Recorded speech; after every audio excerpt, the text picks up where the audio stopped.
Check out the meal I just made with this juicy chicken breast. This is a roasted chicken breast with a creamy mushroom sauce. I also roasted some broccoli and made some creamy mashed potatoes. First, I washed and peeled a few russet potatoes. I cut the potatoes into bigger pieces because it'll be easier to go into my ricer later. I got them into a pot to boil with a little kosher salt, and I let them boil until they were fork tender.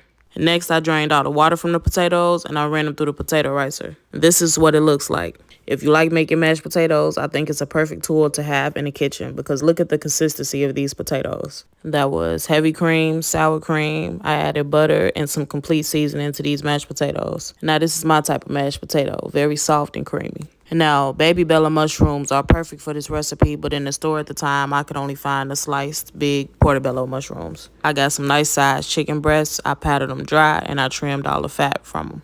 This is avocado oil that I'm using, and I put together a nice little seasoning blend for the chicken breast. You can actually get this recipe and my ebook that I just dropped with a bunch of other amazing recipes on my website at uniqueeats.net. I used the cast iron to sear off my chicken breast for about 2 to 3 minutes per side. I really just wanted to get a nice crust on them, and then I stuck them in the oven to finish cooking. This broccoli had a nice caramelization and it had a nice bite to it still. Now to the good part. I'm making my sauce here. I sauteed my onion, then the mushroom until it started to release a little moisture. Then I deglazed the pan and I added in a nice amount of fresh garlic. This right here was a good consistency.